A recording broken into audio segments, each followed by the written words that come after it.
Welcome back. You're listening to The Voice of Russia in London. My name is Brendan Cole.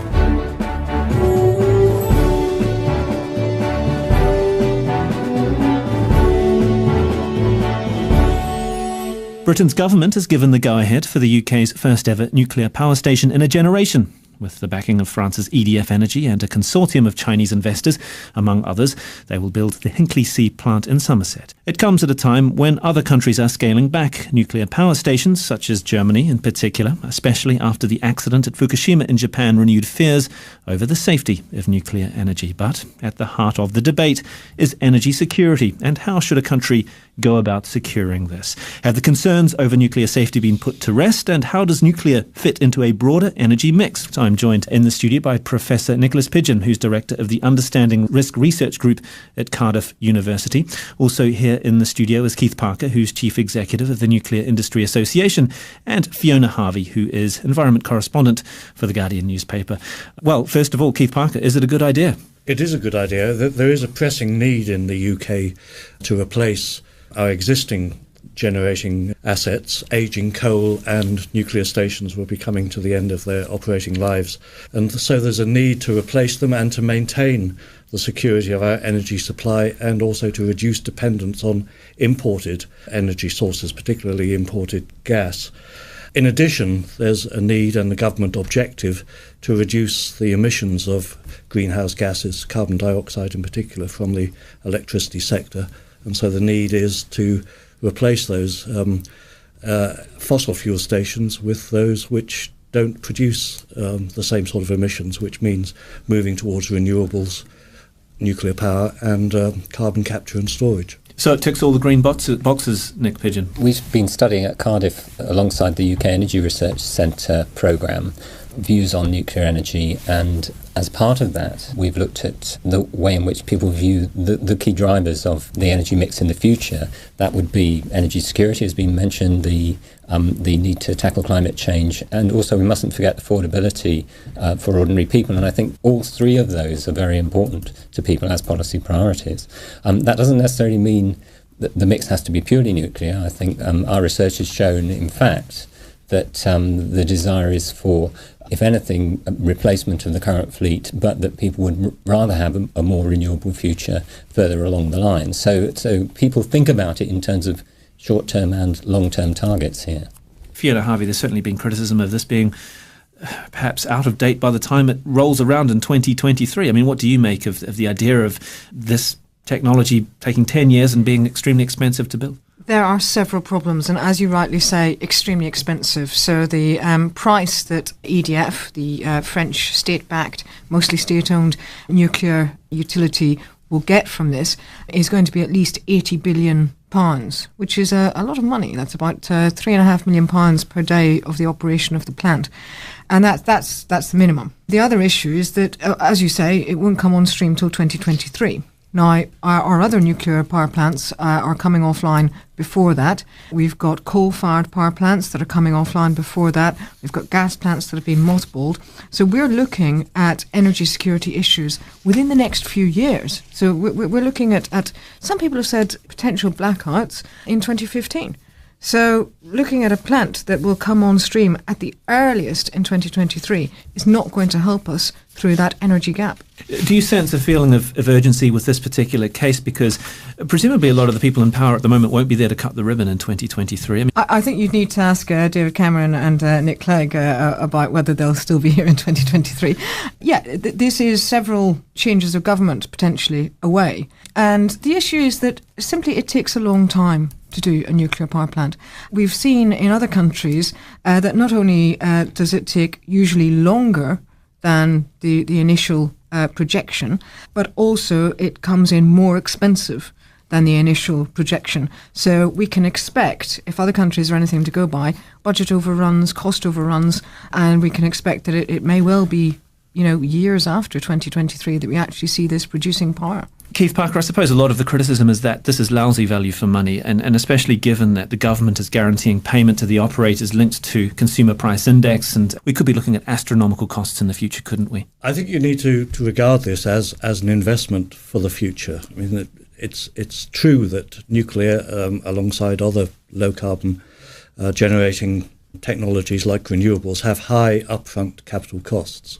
But once they're operating, and a nuclear power station will operate for something like 60 years, providing around 7% of the UK's electricity needs, it will be a significant investment, but one which offers long-term, stable and predictable prices and costs throughout its operating life. It's interesting you talk about the political backing for this. There is, in fact, cross-party political support for investment in nuclear, and that has been one of the reasons why this project has attracted investors, because they need the confidence that there will be political support going forward. Nick Pigeon, when Ed Davey, the Energy Secretary, says that the strike price, which guarantees something like nearly twice the market price, was really good value for the taxpayer, I mean, what do you make of that? Do you agree with that? I'm not sure I would necessarily agree with it. It'll depend entirely upon how the economics of this plays out in the future, because we are talking about something that will come on stream in 10 years' time. So if you can predict the economics of energy that far ahead, I think you'd be a bit of a wizard. What I would say is this debate we're having today is part of a much bigger debate that has to be had across the UK, and it's about the energy infrastructure as a whole, which involves the supply side and will involve changes to the demand side as well. So there's a much larger debate there, all of which will affect the price of electricity and energy for ordinary people. But with regard to that larger debate, Fiona, is this an admission that other green energies are failing? I don't think this is an admission that other forms of green energy are failing. I think that rather than failing, they've been found difficult and not pursued to the extent that they should have been. So if you look at, we've had projects come forward for tidal energy that have been rejected. We've had a lot of problems getting wind farms on stream. It's been a very difficult course for genuinely renewable energy, which nuclear isn't. Some of those obstacles that have been put in the way of green energy have been unnecessary. Some of them are down to, people's, personal opinions about whether they like wind farms and so on or not. To people who don't like wind farms, you could ask, well, would you rather have a nuclear power plant in your backyard? I think that's a valid question. I mean, you were there last week, and I saw the piece in The Guardian that you asked people that were there. I mean, what were they saying to you? Were they saying that it was an eyesore there at Hinkley? I mean, what was their view? It was were they really negative interesting. about it? So I went and visited the site at Hinkley Point, and I went and talked to a lot of local people, and it's a popular tourist area as well, so there were a lot of tourists there too. And opinion was deeply divided. There were a lot of people who had a lot of concerns, who didn't want it, and who didn't want it for various reasons, partly very local reasons to do with, increased traffic and noise and, construction, that kind of thing. But a lot of people who also were worried about the potential dangers. We talked about Fukushima earlier. People were more worried because of that. But there were a lot of people who were saying, well, it will bring jobs to the area. Now, this jobs question is a really contentious issue because the head of procurement for EDF told The Guardian explicitly that basically British firms weren't going to get very many of these jobs. And the jobs that they're going to get are the low-value jobs. He called them muck-shifting jobs, which, as you can imagine, isn't really of terribly high value. You're listening to The Voice of Russia in London. We're discussing the future of nuclear energy in the UK with Fiona Harvey, Nicholas Pigeon and Keith Parker. Was that a blunder that he made? I mean, I saw those comments, and in effect, it's basically part of the argument made by David Cameron and the coalition government that was the job creation aspect, 20 to 25,000 jobs. This is an area where there is high unemployment, so even relatively low-value jobs are welcomed by many people. And also, these jobs do have a knock-on effect. People who are there to do construction will also benefit the local economy because they've got to, buy stuff and, they've got to live somewhere, all of that kind of thing. So there is a bit more benefit. But the EDF has actually said explicitly that only up to 57% of the jobs in total could possibly go to British workers. Actually, the reality could be an awful lot less. So you really have to question the value of the job creation here. Keith Parker, I mean, Britain did lead the world in nuclear power at one point, opened Calder Hall in 1956. Now we're going to see something that's going to be built with Chinese investment, French expertise, among expertise from other countries. Is it wise for Britain to get competitors to sort out its nuclear power? Well, you're right. Britain was at the forefront of nuclear technology about 50 years ago.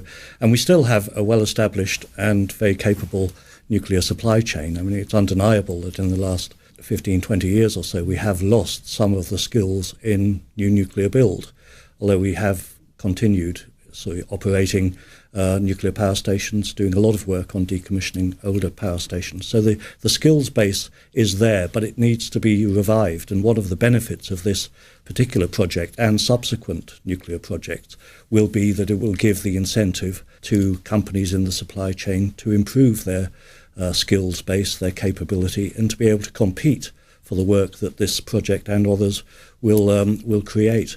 And a lot of the work that we're doing within my organisation is to help to stimulate that improving capability and reviving the capability and skills in the supply chain, and that is working. The investments are being made. The skills. So you are confident that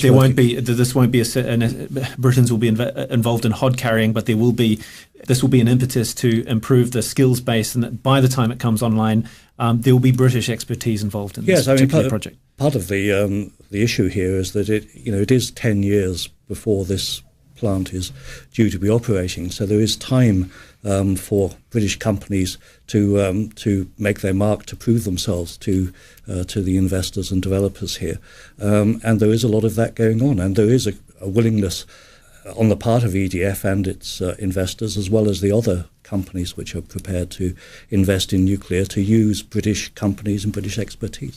Nick Pidgeon, what do you make of?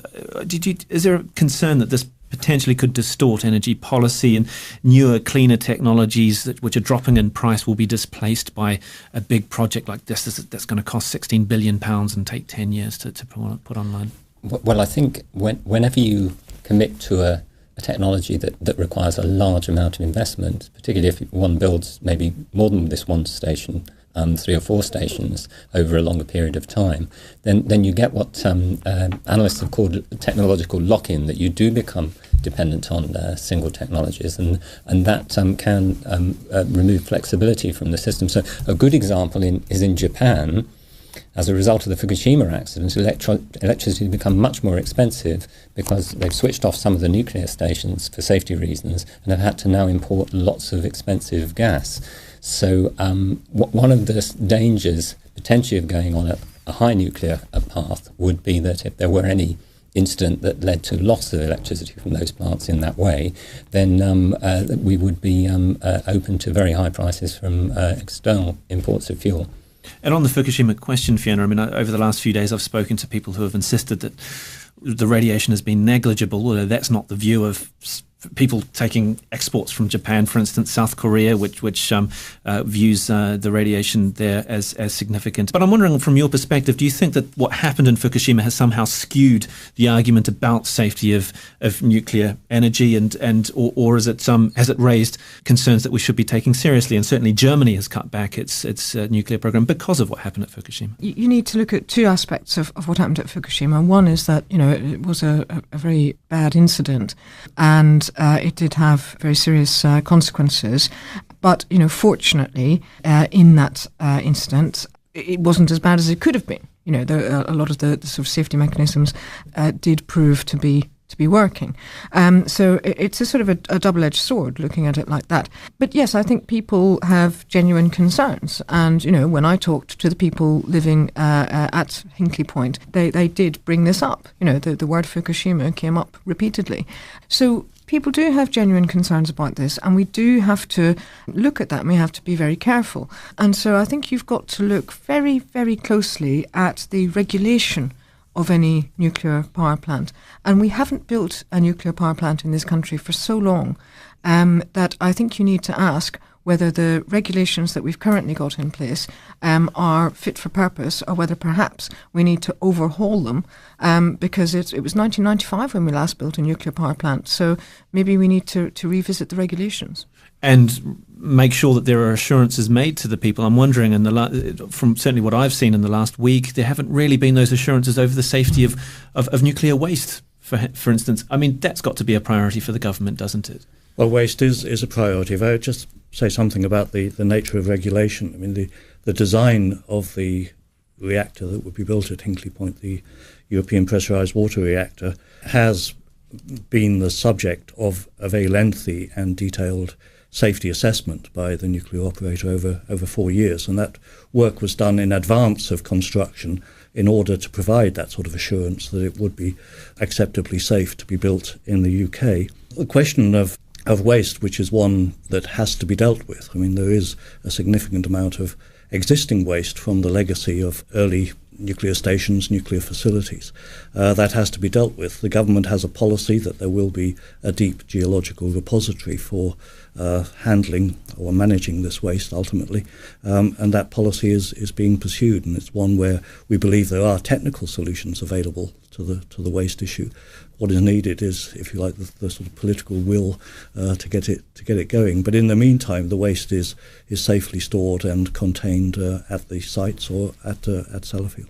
Nick Pidgeon, I mean, you're director of the Understanding Risk Research Group at Cardiff University. Are you convinced by that? Do you think that those assurances are made? In all the research work we've been doing, although over the last 10 years, the public have become, at a national level, have become more favourable towards nuclear energy, waste is always the one that's come up at the top of concerns. So there's always a residual concern about what would be done with it. And of course, we don't actually have fully a solution to the waste issue currently. There may be a repository at some stage, but no decision has been taken there. And I think also one of the questions for the industry, and the regulation question is very important, I think, both in terms of waste and operation of the plants, that the industry, the onus is on the industry since Fukushima to ensure that these plants are operated in as safe a manner as possible, and that includes during operation and during storage of the waste.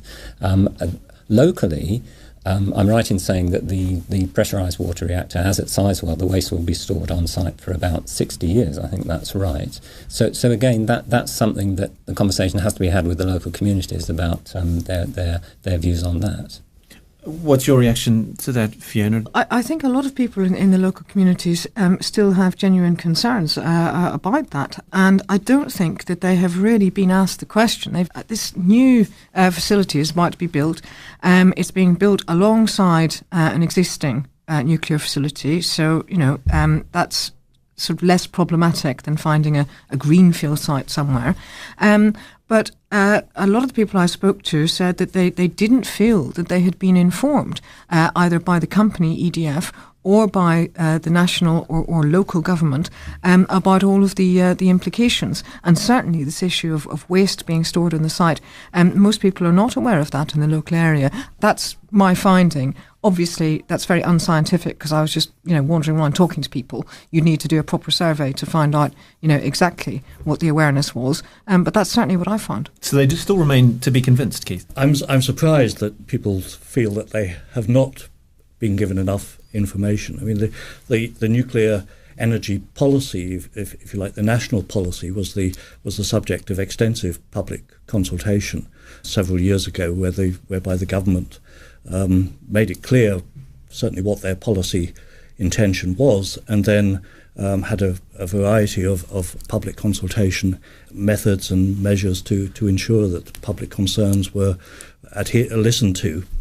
And certainly locally, EDF had to put in a planning application which required something like 3 years of discussions with local people to ensure that the concerns again were listened to and that measures were put in place to address and mitigate those concerns. So I think there has been a significant amount of engagement with the public over both this project and the policy nationally. You're listening to The Voice of Russia in London. My name is Brendan Cole. We're discussing nuclear energy in the UK with The Guardian newspaper correspondent Fiona Harvey, Professor Nicholas Pidgeon, who is Director of the Understanding Risk Research Group at Cardiff University, and Keith Parker, Chief Executive of the Nuclear Industry Association. Accepting the significance of nuclear power in terms of decarbonising an economy, I spoke to Tom Blees. He's the author of the book Prescription for the Planet. He's also president of the Science Council for Global Initiatives, and he spoke to me earlier on about fourth generation nuclear power. The one that I would like to see built is the PRISM reactor, which is the one that GE Hitachi offered to build for the UK to dispose of plutonium. Besides taking care of the plutonium problem in a very short period of time, 5 years, it would also place Great Britain at the forefront of a modern technology that would not only allow Britain to be energy independent for 500 years with fuel you've already got out of the ground, which is a pretty major thing, but you'd be able to export as well. So it'd be a fantastic deal for the UK to do that. The safety features of the PRISM are just exponentially greater than other reactors that are available. Why don't we follow that path, Keith? Well, certainly the PRISM reactor is one that we're aware of. It is being proposed by GE Hitachi, both as a means of treating and disposing of the plutonium stockpile that the UK has, but also to produce electricity. And it is being considered along with other options, particularly for plutonium disposal. It is a reactor, a next-generation reactor, a fast reactor. So it is not available at present. It's still going through sort of assessments in the US, but it is something that we are looking at, and the government has set out a longer term vision for nuclear, which would include these sorts of developments, maybe small modular reactors, but certainly these generation 4 technologies as well. Britain will be engaged in all of these. Nick Pidgeon, what do you think? I mean, he's talking about in terms of less than 1% of uranium is used. Here we have something potentially 100 times more efficient than that. I think we have to look back at history. At the early history of the nuclear industry in the UK is that a relatively small country like ourselves couldn't go it alone on several reactor types. So I'm not an expert in this particular technology, but the difficulty with a new mark of reactor is you're always going to get early teething problems. You're probably going to get more cost inflation than with other types, and that you need we would need quite a large indigenous science and technology base, which to some extent is no longer there to actually take that level of research and development forward. So that's the problem with opting for a completely new type of reactor, even though there may be benefits in terms of safety or economics further down the line. I should say, probably dealing with the plutonium stockpile, it would be a deeply political issue that would have to be sorted out by government. It's not something that any of us around the table here could really vouch a strong opinion on. Fiona Harvey, I mean, PRISM can also use depleted uranium. I would like to endorse a particular technology. PRISM is one way of using up the plutonium to generate more energy. There are other sort of methods on the table, but certainly the idea of using plutonium as a fuel and a new generation of reactors based on that is a very attractive one. And Sir David King, who was the former chief scientific advisor to the government, he's endorsed that very strongly, and in fact he's now back in government as an advisor, so perhaps he'll be pushing that agenda, and we can see what comes from that. There's also another very interesting technology that we haven't touched on, the thorium technology, which is said by nuclear experts to be safer than some of the other nuclear technologies. Keith Parker, it's safer, thorium. Well, thorium again is another one of those, if you like, longer term technologies in which there's a lot of interest. But I think if we go back to the beginning about the need to address some of these pressing problems about replacing our aging capacity, we need to move forward with the technologies that are available now. And I think that it would be a mistake to predict what is going to happen in 10, 15, 20 years' time in terms of technological developments. We need to be able to fill that gap and look forward perhaps to further developments beyond that time period. Anti-nuclear campaigners have told me that the UK loses through inefficiencies 8 times more energy than is produced by nuclear power stations. Nick Pidgeon, shouldn't this be a focus of government policy perhaps as well? Well, absolutely, and I think that's in a way you've put your finger on the heart of the problem. That it's not the energy crisis is not just a crisis in supply; it's an issue of demand as well, and that we therefore have to across the board address the question of demand. It's both changing the way we heat our homes. It'll be changing the way we travel. A whole raft of changes in use of energy to make it more efficient and to cut waste out. So that's I don't think on the supply side, whether you talk about renewable energy, carbon capture or nuclear, we're going to solve the energy security and carbon problem that we've got purely by generating more energy and then wasting it further down the line. We have to do both. And certainly, Fiona Harvey, in the teeth of discontent over rising energy prices that have been announced over the last couple of weeks, I suppose the government does have a problem,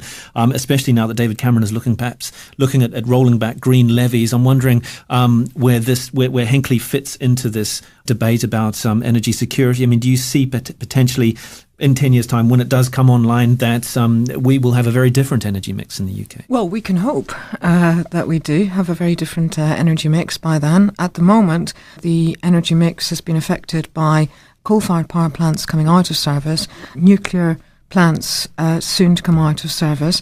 A lot of companies have mothballed their gas-fired power plants because it's quite expensive. So we are in a pickle at the moment. I don't think anyone would deny that. And prices are going up.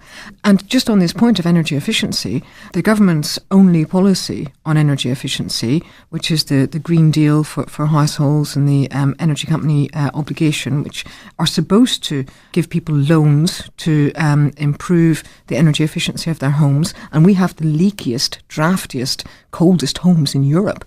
That policy is failing. Very, very few people are willing to take out these loans because they're incredibly expensive. So the government's only policy to make people more energy efficient is just not doing it. And at the same time, we're about to spend £80 billion on a nuclear policy. You tell me whether that's sensible. I think what we need is a balanced mix of energy sources to provide that long-term security of supply. Low-carbon technologies with lower predictable operating costs can provide a hedge against the uncertain and volatile costs of imported fossil fuels. But I agree entirely that we need to look at across the piece. Energy efficiency has to be improved. The quality of our housing stock, the insulation of our housing stock needs to be improved.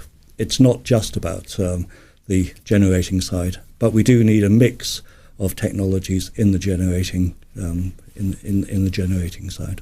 And just finally, Nick Pidgeon, do you think that mix will work for the United Kingdom in 2023, taking into account nuclear power and Hinckley, but a broader energy mix which will ensure that the lights won't go out? Are you confident that will happen? I think it's a longer story that we have to deal with. It's got to happen, actually, if we're to meet the targets that, through the Climate Change Act, we are legally obliged to, and if we are to avoid the lights going out at some point in the future.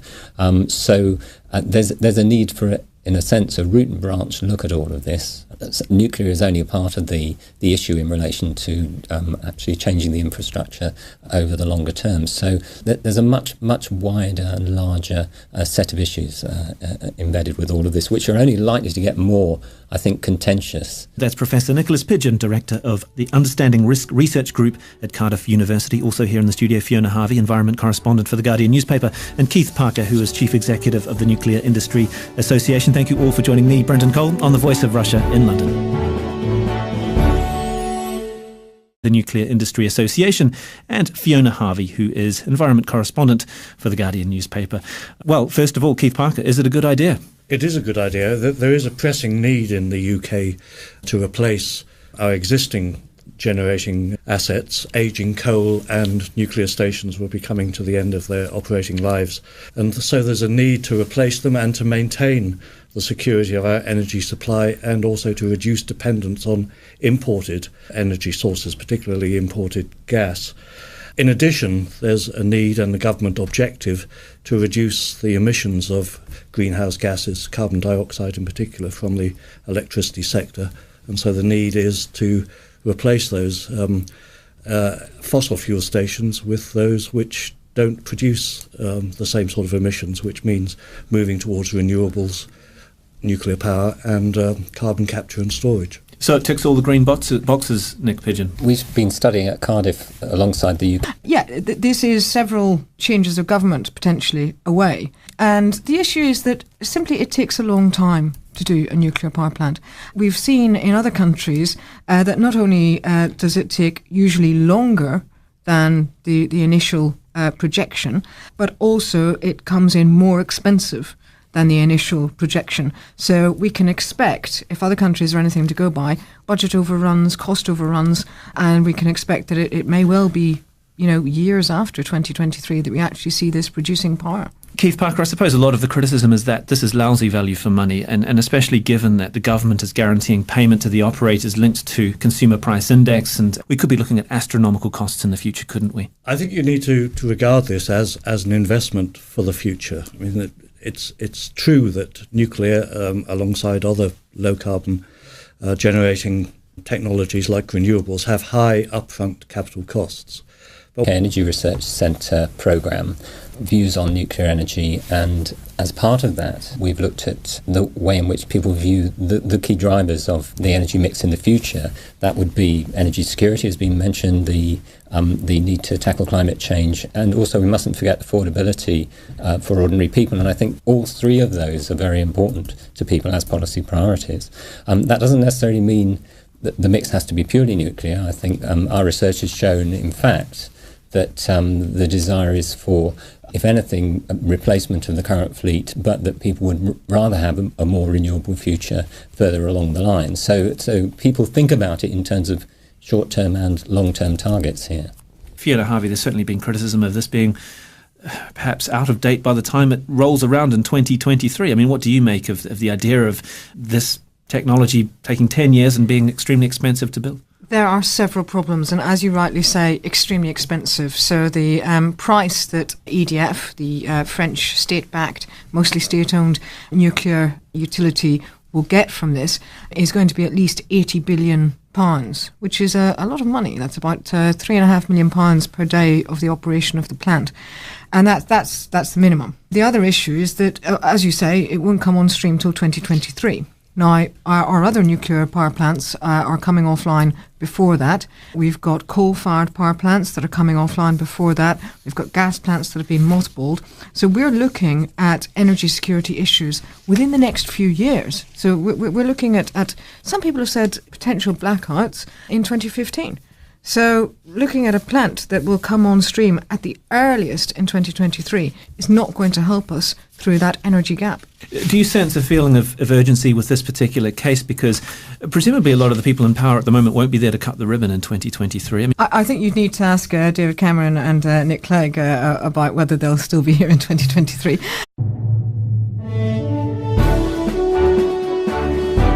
Welcome back. You're listening to The Voice of Russia in London. My name is Brendan Cole.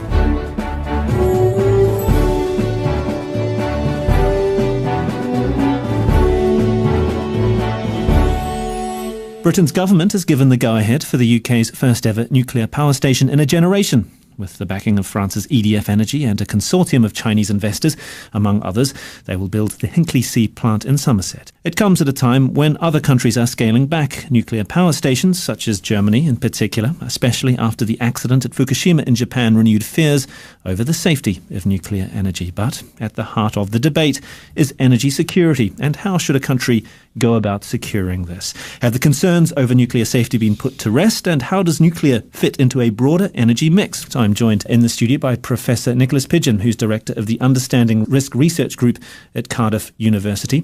Also here in the studio is Keith Parker, who's chief executive of